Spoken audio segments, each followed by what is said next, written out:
Damai sejahtera Allah Bapa yang menyertai saudara-saudara sekalian di dalam Kristus Yesus Tuhan kita. Amin. Ibu Bapa yang dikasihi Tuhan kita Yesus Kristus, amanginang haha anggi pinaribot hita sude napungudison horas madihita sudena. Selamat hari Natal dan selamat tahun baru.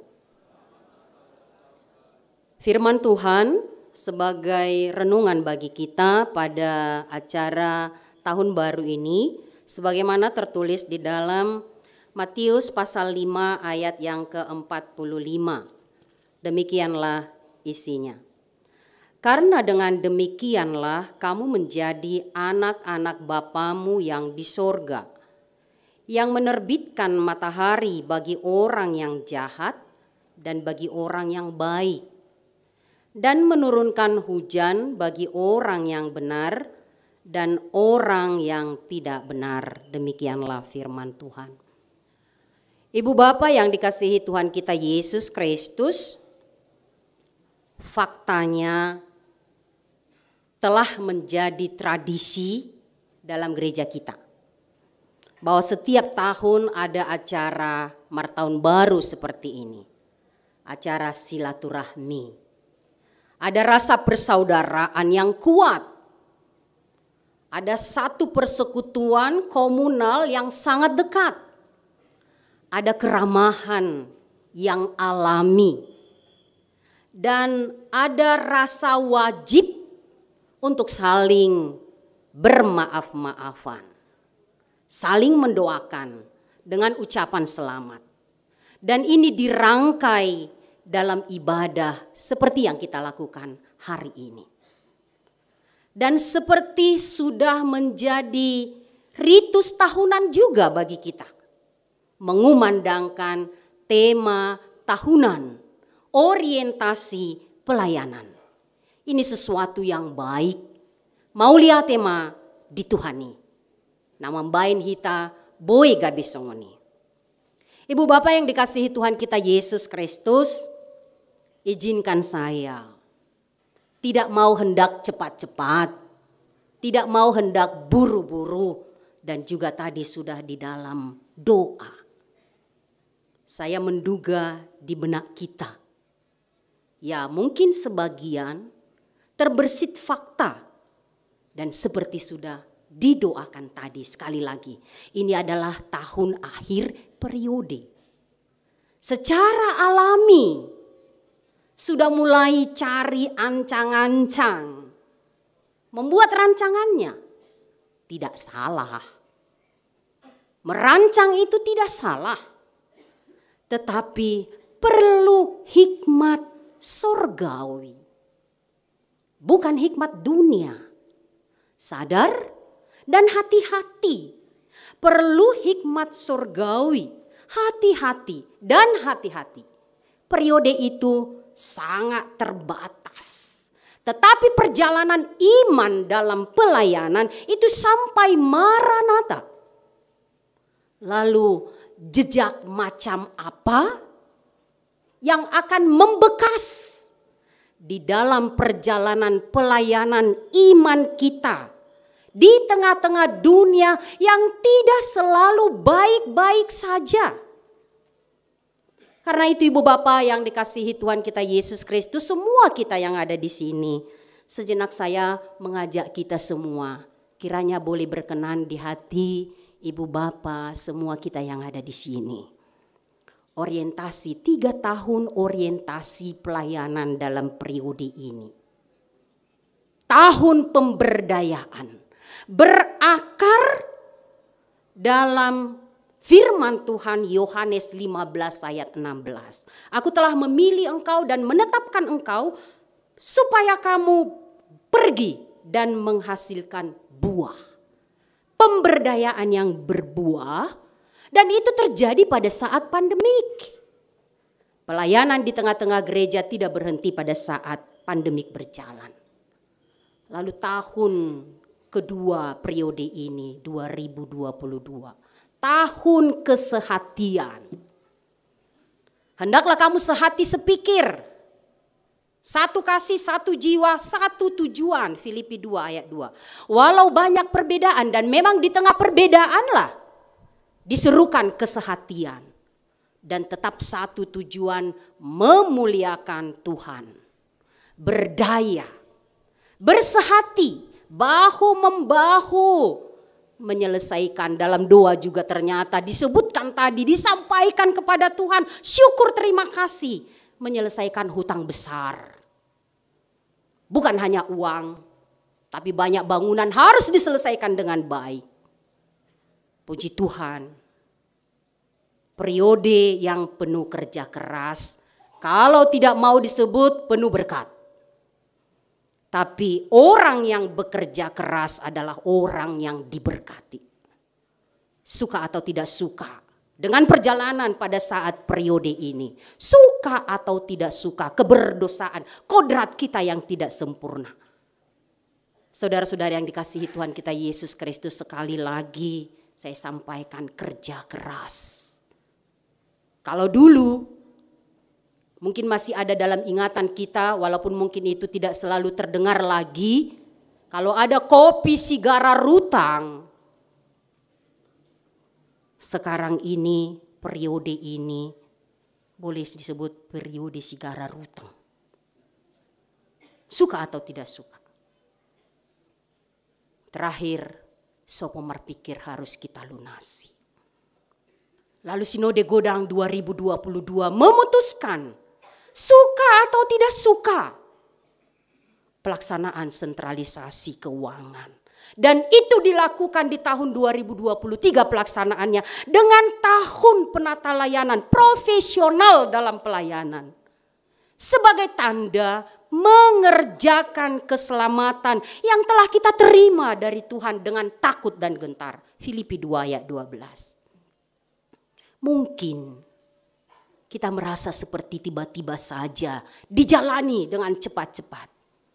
Ibu bapak yang dikasihi Tuhan kita Yesus Kristus, saya suka merenung terutama kalau sudah tanggal akhir bulan.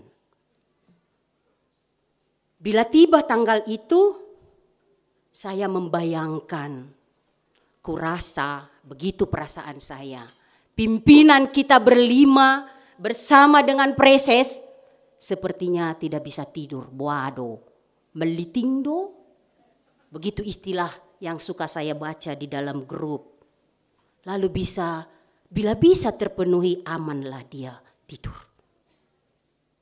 Umat yang dikasihi Tuhan kita Yesus Kristus, semuanya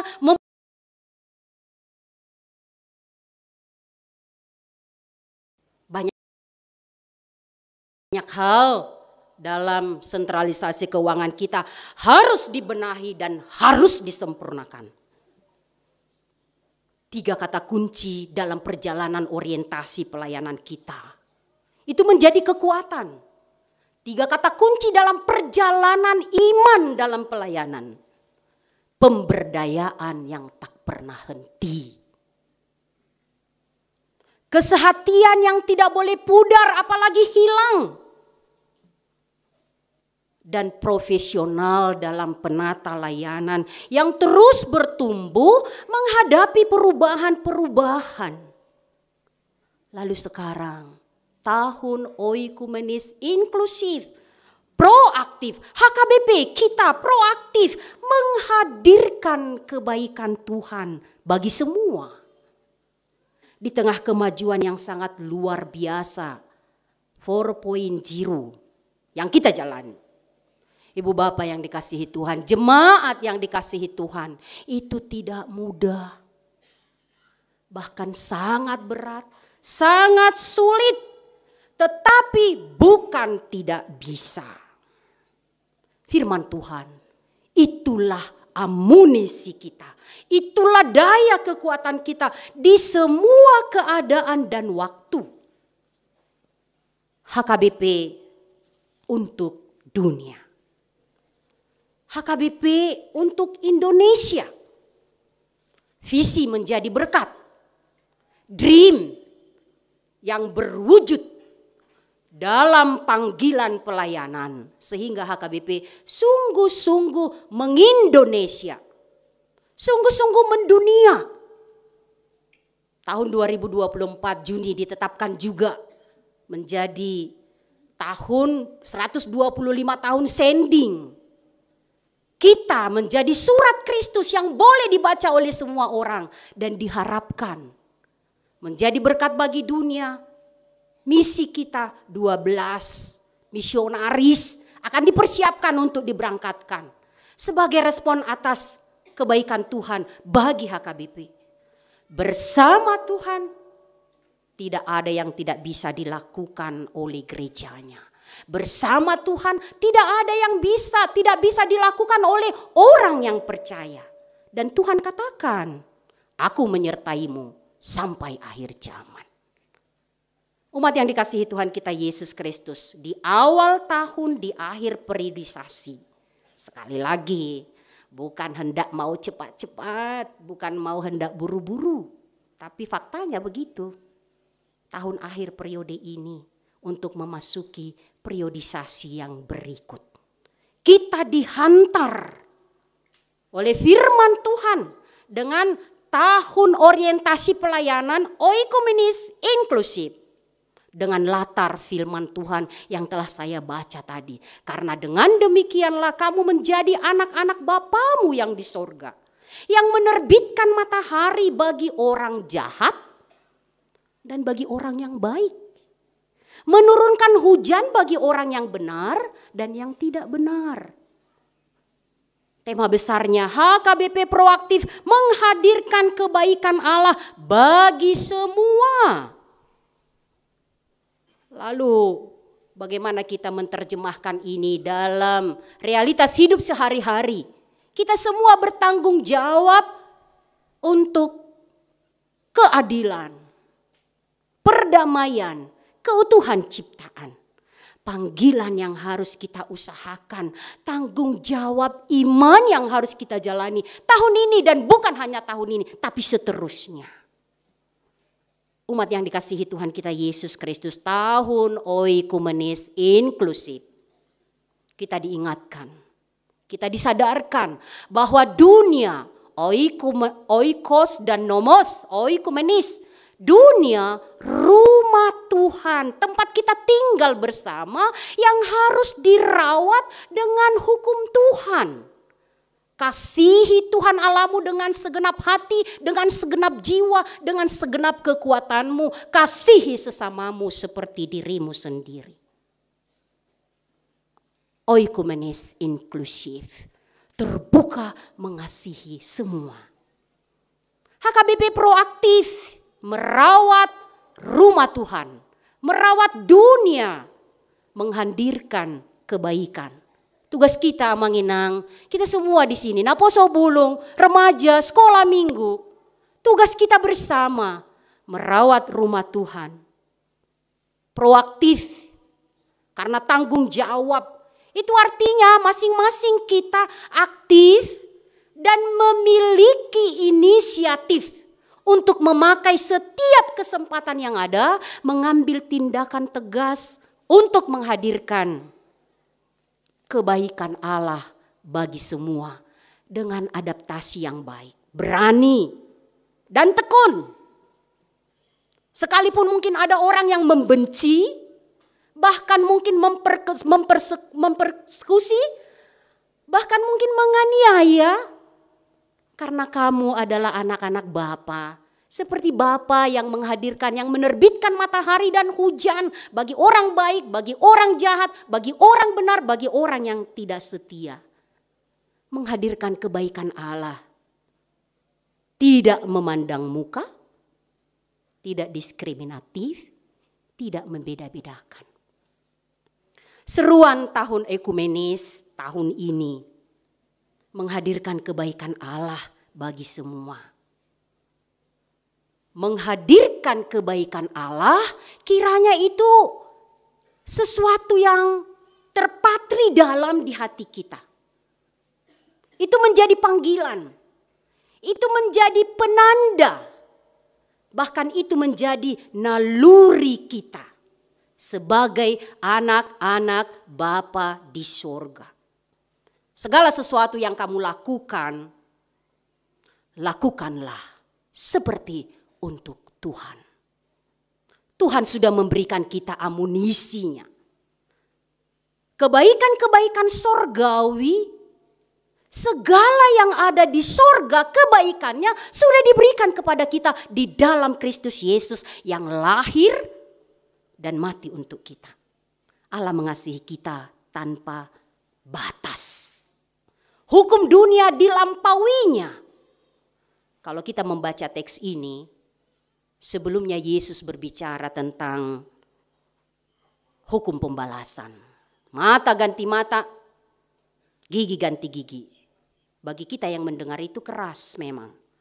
Tapi di dalam kenyataan hidup sekarang ini, jauh lebih keras dari situ, jauh lebih primitif dari situ. Hanya karena uang 10.000 mungkin, atau hanya karena kata-kata hinaan yang disampaikan bisa kehilangan nyawa. Lebih berat. Kejamnya dunia kalau tidak ada hukum kasih. Apa yang pernah Musa lakukan untuk membuat kebaikan di tengah-tengah umat?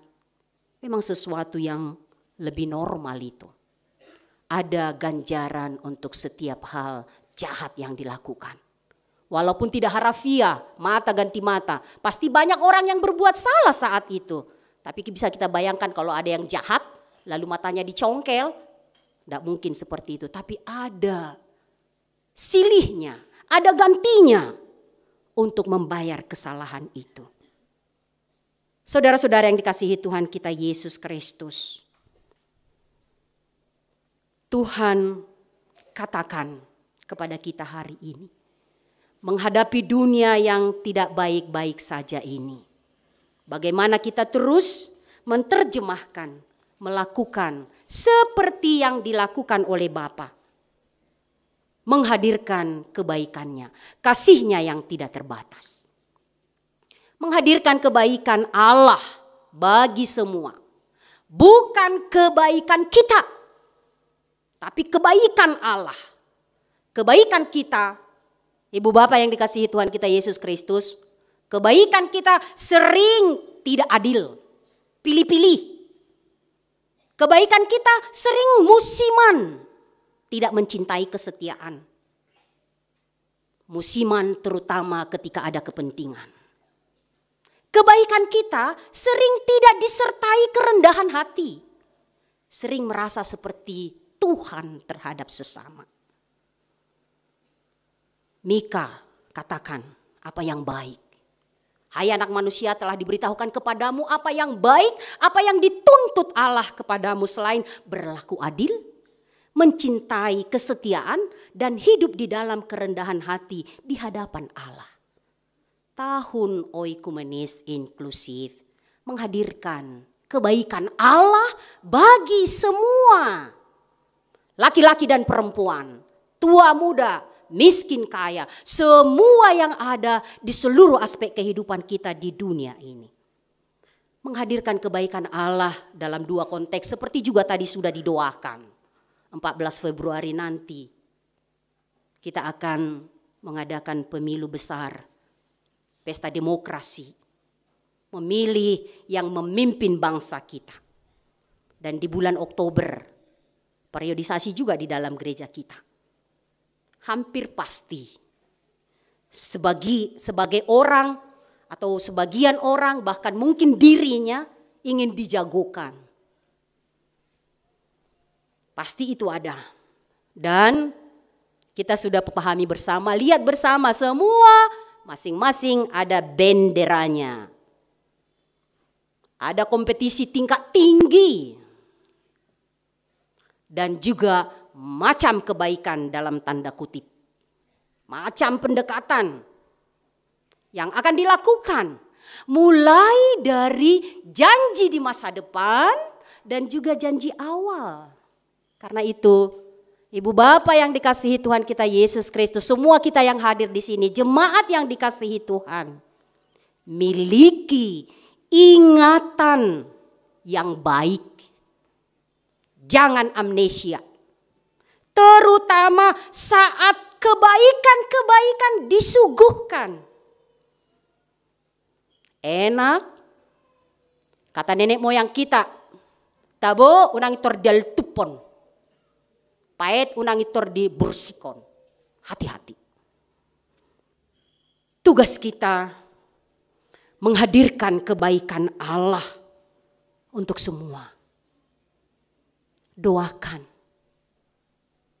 Ekspresikan cinta kasih tanpa pamrih kepada semua.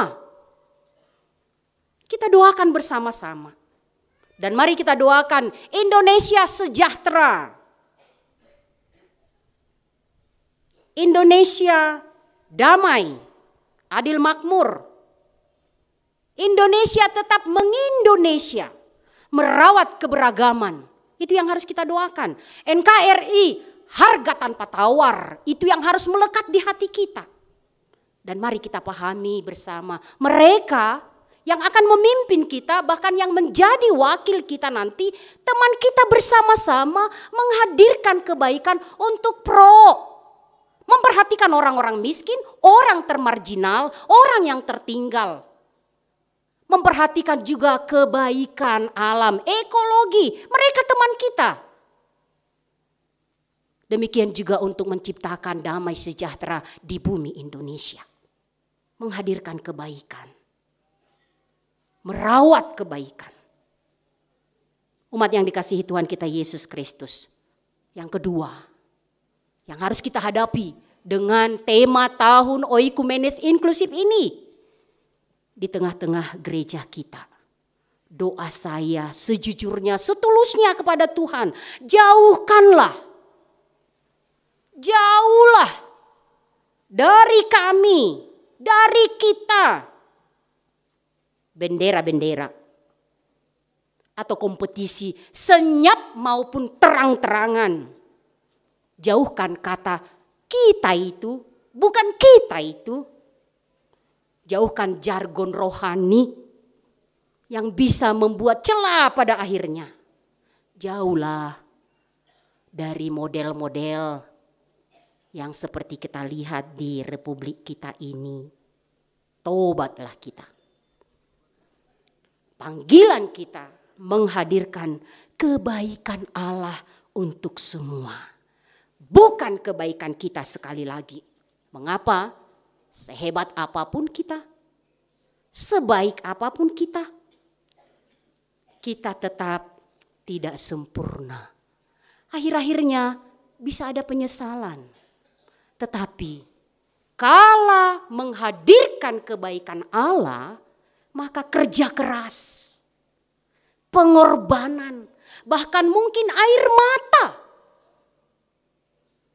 doa yang tak henti, bahkan ketika dikata-katai, diomongi dengan kata-kata yang pedas, dihina, diejek, bahkan tidak ingin berjumpa, saking tidak siap untuk memikul sesuatu. Kala kebaikan Allah kita mau hadirkan, ia siap memikulnya. Mengapa bisa terjadi seperti itu? Pasti karena dia bisa berkata seperti yang dikatakan Paulus, hidupku bukannya aku lagi, tapi Yesus di dalam aku. Seperti Yesus menghadirkan kebaikan Bapaknya, dia mau mati. Dia mau direndahkan serendah-rendahnya. Umat yang dikasihi Tuhan kita Yesus Kristus menghadirkan kebaikan Allah. Pikul bersama dengan Tuhan dan Tuhan yang dimuliakan. Tidak ada yang lain bagi kita selain menghadirkan kebaikan Allah untuk semua. Allah telah mengaruniakan sekali lagi segala berkat rohani, itulah amunisi kita. Jadi tidak ada alasan bagi kita sebagai orang yang percaya, bagi kita sekarang umat Tuhan gereja HKBP, tidak ada alasan bagi kita untuk tidak menghadirkan kebaikan Allah. Karena kita sudah diberi modal kuat, firman-Nya. Mari kita hadapi dunia yang tidak selalu baik-baik saja. dengan kekuatan firman Tuhan. Kasih Allah untuk semua, bagi orang jahat, bagi orang baik, bagi orang benar, dan bagi orang yang tidak benar. Tuhan menguatkan kita melakukan kebenaran firman-Nya. Amin. Kita berdoa. Allah Bapa yang mengasihi kami, Engkau melihat kami semua dari tahta kudus-Mu saat kami bersama-sama di tempat ini. Dan kami bersama-sama beribadah kepadamu, mendengarkan kebenaran firman-Mu. Tanpa Tuhan bersama kami tidak dapat mencintai Tuhan dengan setulus hati kami. Kami tidak dapat melakukan keadilan. Kami tidak dapat mencintai kesetiaan bahkan berendah hati. Jika bukan roh Tuhan dan firman-Mu tinggal diam di dalam benak kami masing-masing, di dalam hati kami. Berkati kami Tuhan dan firman yang kami dengar. Mampukan kami Tuhan sebagai gereja untuk tetap taat setia mengikuti cara hidup-Mu. Engkau Tuhan kami, junjungan kami. Kami mau setia, gereja-Mu mau setia, umat-Mu mau setia. Karena itu Tuhan, berkatilah kami. Lekatkanlah firman-Mu itu di dalam hati kami semua. Terima kasih Bapa Sorgawi. Terpujilah Engkau di dalam nama Yesus Kristus Tuhan kami, yang lahir di kandang domba di Bethlehem, mati dan bangkit untuk keselamatan kami, keselamatan dunia. Terpujilah Engkau kekal sampai selama-lamanya. Amin.